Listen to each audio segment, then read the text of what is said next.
আচ্ছা, এরপরে এখন আমরা কি লাস্ট ক্লাসে কি পড়ছিলাম? লাস্ট ক্লাসে পড়ছিলাম হচ্ছে জাইগোট তৈরির প্রক্রিয়াটা পড়ছিলাম। ঠিক আছে, জাইগোট মানে হচ্ছে কি শুক্রাণু এবং ডিম্বাণু মিলনকে কি বলা হবে? জাইগোট বলা। শুক্রাণু ডিম্বাণু মিলনকে কি বলা হবে? জাইগোট বলা হবে। ঠিক আছে। আচ্ছা, এই জাইগোটের পরে সে কিসের পরিণত বলতে পারবে? চার কোষ বিশিষ্ট একটা কি বলে এটা মন্ডে পরিণত, এটা ভ্রূণীয় কোষে পরিণত। কিসে পরিণত হবে? চার কোষ বিশিষ্ট কিসে পরিণত হবে?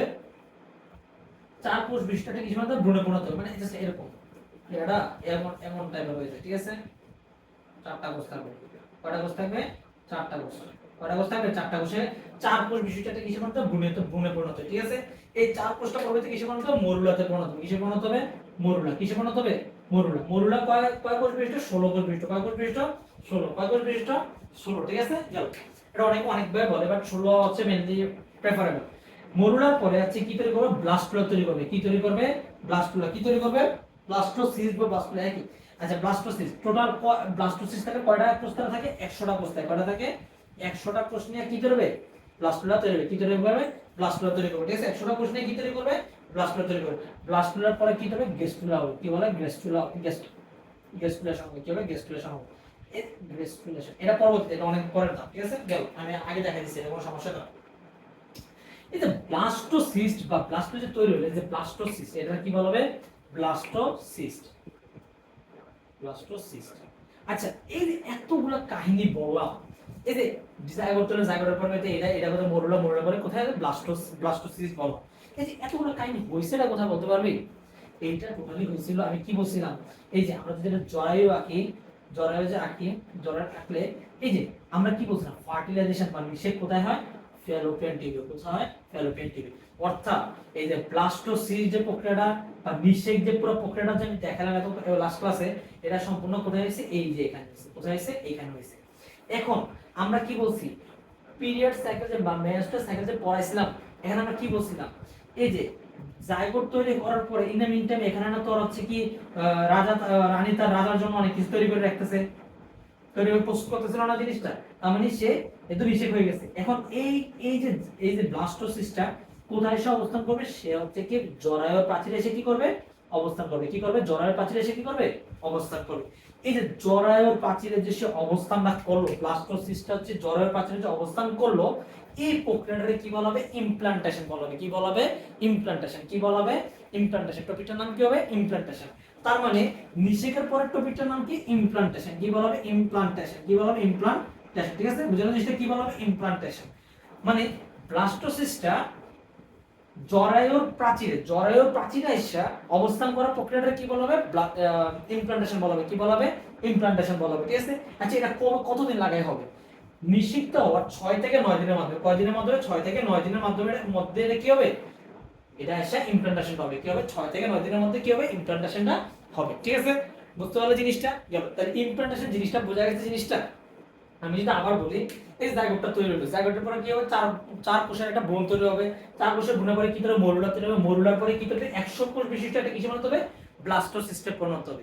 এই ব্লাস্টোসিস্ট থেকে পরবর্তী ভ্রূণস্তর তৈরি করবে বা গ্রেস্টুলেশন হবে, ওইটা পরবর্তী ধাপ। এই ব্লাস্টোসিস্টটা কোথায় মানে ইয়া থাকবে? এই যে তোর জরায়ুর প্রাচীরে, কিসের প্রাচীরে হবে? জরায়ুর প্রাচীরে সে কি করবে? অবস্থান করবে। জরায়ুর প্রাচীরে সে কি করবে? অবস্থান করবে। আচ্ছা, জরায়ুর প্রাচীরে সে কিভাবে অবস্থান করবে? কোন হরমোনের মাধ্যমে বলতে পারবি? প্লাস ওই যে মেনস্ট্রুয়াল সাইকেল ভালো করে বুঝতে তাহলে বলতে পারবি। ইস্ট্রোজেন প্রতিস্থাপনের কারণে। কিসের কারণে? ইস্ট্রোজেন প্রতিস্থাপনের কারণে। কারণ কর্পাস লুটিয়াম প্রেগন্যান্সি কি তৈরি করছিল? ইস্ট্রোজেন প্রতিস্থাপন তৈরি করছিল। ওই যে ইস্ট্রোজেন প্রতিস্থাপন কর্পাস লুটিয়াম প্রেগন্যান্সি তৈরি করতেছে, যার কারণে এই লেয়ারটা কি করতেছে? সে এক্সট্রা লেয়ারটারে ধরে রাখতে পারছে। মেনস্ট্রুয়েশনটা কেন হচ্ছিল? ওই কর্পাস লুটিয়াম প্রেগন্যান্সি তৈরি হয় নাই, যার কারণে ইস্ট্রোজেন প্রতিস্থাপন ছিল না, এই লেয়ারটা একদম মনের দুঃখে কষ্টে নিয়ে বাইরে হয়ে গেছে। ঠিক আছে, বুঝতে পারলে জিনিসটা? গেল। আচ্ছা, এখন একটা প্রশ্ন আসে যে ভাই সব সময় কি এই কর্পাস লুটিয়াম প্রেগন্যান্সিটা থাকবে বা কর্পাস লুটিয়ামটা থাকবে? আনসার হচ্ছে না। কি আনসার হচ্ছে? কি না। কেন থাকবে না ভাই? কারণ ওইটা হচ্ছে এটা কি অস্থায়ী দশা। কি দশা?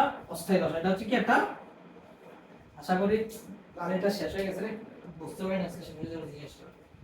আচ্ছা, এটা হচ্ছে একটা অস্থায়ী দশা ছিল কর্পাস লুটিয়াম প্রেগন্যান্সিটা। ঠিক আছে, এখন এই কর্পাস লুটিয়াম প্রেগন্যান্সি কিছুদিন পর কি যে বিলুপ্ত হয়েছে। কখন বিলুপ্ত হবে? যখন তোর প্লাসেন্টা বা অমরা তৈরি হয়ে যাবে, তখন সে কি হয়ে যাবে? বিলুপ্ত হয়ে যাবে। তখন কি হয়ে যাবে?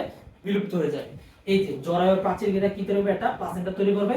এই প্লাসেন্টার সাথে আম্বিলিকাল কর্ডের মাধ্যমে ভ্রূণটা কি থাকে, যুক্ত থাকবে। আম্বিলিকাল কর্ডের মাধ্যমে কি থাকবে, ভ্রূণটা যুক্ত থাকবে। এই প্লাসেন্টা তখন কি তৈরি করবে জানিস, ইস্ট্রোজেন প্রতিস্থাপন তৈরি করবে, যার কারণে ওই প্রেগন্যান্সিটা কি করবে, স্টে করবে। প্রেগন্যান্সিটা কি করবে, স্টে করবে। বুঝতে পারছো জিনিসটা? তার মানে কি বলছি, কর্পাস লুটিয়াম প্রেগন্যান্সি কাজটা কে করতেছে ভবিষ্যতে, অমরা। কে তৈরি করতেছে, কি কে কাজটা করতেছে, অমরা করতেছে। কি করতেছে, অমরা। কেন, কিভাবে করতেছে, ইস্ট্রোজেন প্রতিস্থাপন তৈরি করতেছে। কি তৈরি করতেছে, ইস্ট্রোজেন প্রতিস্থাপন তৈরি করতেছে। বিদায় কর্পাস লুটিয়াম প্রেগন্যান্সি কাজটা কি করবে, এই অমরাটা করবে। ঠিক আছে, গেল। এই অমরার সাথে বাচ্চার একটা কানেকশন থাকে, এটা কি বলবে, আম্বিলিকাল কর্ড বা হচ্ছে নাভি। কি নাভি, যে নাভি যে বলে ইয়াটা, এটা কি বলবে, আম্বিলিকাল কর্ড বলা হবে। কি বলা হবে, আম্বিলিকাল কর্ড। কি বলা হবে, আম্বিলিকাল কর্ড বলা হবে। ঠিক আছে, গেল। এখন এই আম্বিলিকাল কর্ডের মাধ্যমে তো কি কি হয়, এটা একটু লাগে। ঠিক আছে, এই যে মানে অমরার মাধ্যমে হচ্ছে, বা অমরার মাধ্যমে, প্লাসেন্টার মাধ্যমে, এই যে এটার মাধ্যমে কি হয় জিনিসটা, মা থেকে বাচ্চা কি পায়, বাচ্চা থেকে মা কি পায়। মনে রাখবি, মা থেকে আর বাচ্চা, মা থেকে বাচ্চা সবসময় ভালো জিনিস পাবে, পাবে কি পাবে, মা থেকে বাচ্চা সবসময় কি পাবে, ভালো জিনিসগুলো পাবে। বুঝতে পারলি? আর বাচ্চা থেকে মা সবসময় কি জিনিসগুলো পাবে, খারাপ জিনিসগুলো পাবে। তোদের বইয়ে একটা চার্ট আছে, কি আছে, এটা সুন্দর একটা ছবি আছে, ফিগার আছে, মানে ফিগার না সরি, একটা বক্স আছে, যে মা থেকে ফিটাস, ফিটাস থেকে মা। কি বললাম আমি, ফিটাস সবসময় বাজে জিনিসগুলো পাবে, মানে বাজে জিনিসগুলো মাকে দিবে, আর মা সবসময় ভালো জিনিসগুলো কাকে দিবে, ফিটাসটা দিবে। এটা হচ্ছে এমসিকিউর জন্য সুপার ডুপার লেভেলের ইম্পর্টেন্ট একটা বক্স, সুপার ডুপার লেভেলের একটা কি ইম্পর্টেন্ট বক্স। ঠিক আছে, আচ্ছা বলতো, ফিটাস থেকে মা কি পাবে বলতে পারবি? ওই যে বললাম খারাপ জিনিস, লাইক হচ্ছে কি, বাচ্চা যে ইউরিয়া মানে প্রস্রাব করে, প্রস্রাব গুলো, বা হচ্ছে অন্যান্য বর্জ্য পদার্থগুলো, বা বাচ্চা যে কার্বন ডাই অক্সাইড গুলো ত্যাগ করবে, এগুলো পাবে। ঠিক আছে, আর মা থেকে বাচ্চা কিভাবে গ্লুকোজ পাবে, সব কিছু, সকল ভালো জিনিসগুলা বাচ্চা পাবে মা থেকে। ঠিক আছে, এইগুলো হচ্ছে কি তোর ইমপ্লান্টেশন, আর হচ্ছে কি অমরা কাহিনী। কিসের কাহিনী, অমরা কাহিনী। ঠিক আছে, গেল। অমরার কাজগুলো হচ্ছে বইতে একবার দেখে নিবি, কি করবি, দেখে নিবি। ঠিক আছে, গেল। আর কিছু আপাতত এই টপিক নিয়ে কিছু লাগবে না। ঠিক আছে, নেক্সট টপিকের নাম, নেক্সট ভিডিওর টপিকের নাম হচ্ছে ভ্রূণ স্তর, এবং হচ্ছে এগুলো নিয়ে আলোচনা করব। ঠিক আছে, গেল।